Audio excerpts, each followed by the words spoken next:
And in his final act, Spirefan is going to throw his arcade stick angrily for the first time.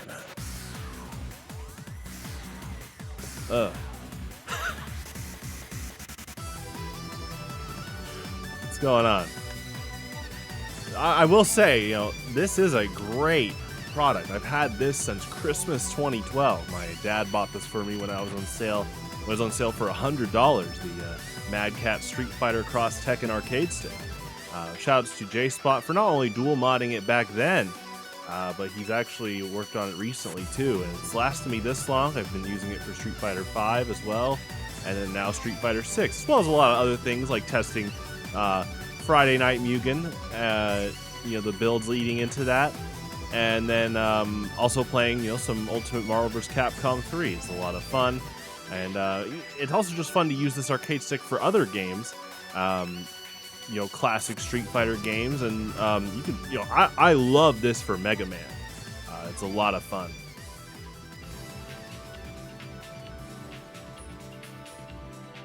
And so the interesting thing about that arcade stick, it has only 8 buttons, not counting start and select. And, that's even being a bit generous to classic fighting game design where it's often 6 buttons. And something that I love about the arcade stick design that's one for the Street Fighter series, which in itself just kind of trailblazed the fighting game genre, right? The arcade stick, because it only has so many buttons and because there's no sensitivity on the joystick, there's a lot of commitment to what you press. And so and there's nothing wrong with a good analog stick. I agree that the GameCube controller is one of the best controllers ever made. Its analog sensitivity is crazy. And in that, for example, Super Smash Bros. Melee and P+, you can just walk a little bit. You don't have to run when you move the control stick right or left. But in Street Fighter, when you go right or left, you're going right or left. And really the only other option with that is if you double input for a dash. And that's the fun part about the design of that, the arcade sticks, is that it is both simple and complex. There's a complexity to the dedication you have to have with pressing those buttons.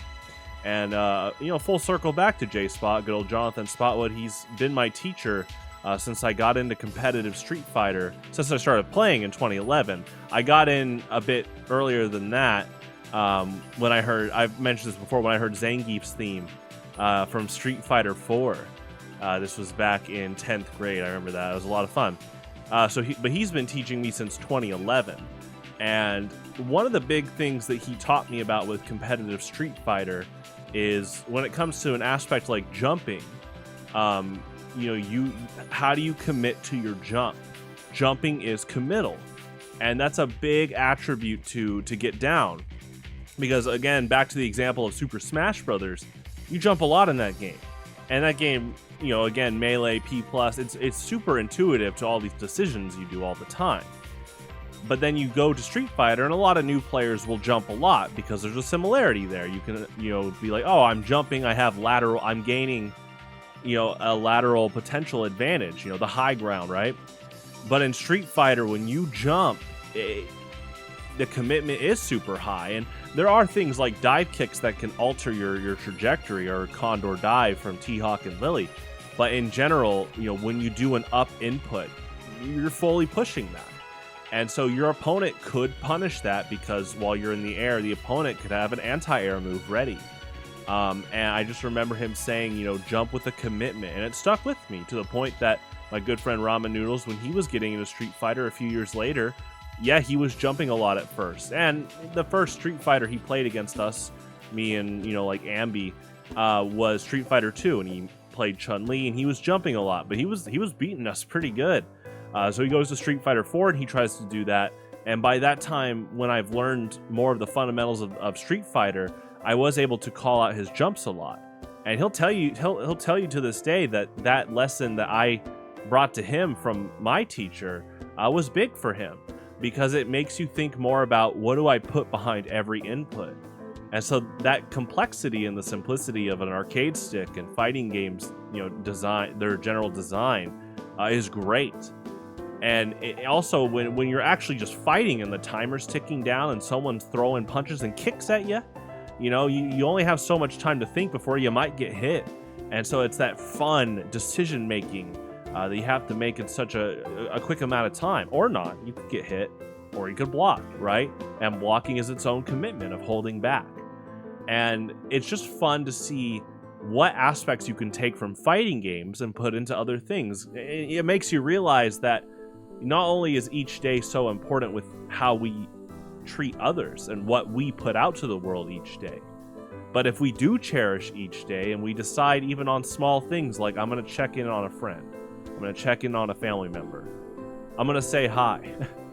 That one input, let's say 2, right? Okay, let's say 3. H-I, enter. Those 3 inputs could make an entire difference in someone's life. And it really comes back down to that butterfly effect of decision making.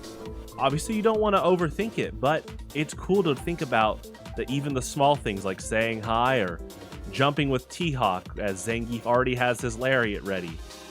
A lot of risk reward there, but the rewards are often worth it. If you can make a good positive impact, it's important to gauge those kind of things. And I just want to say, Street Fighter is a pretty amazing series. I love Monday.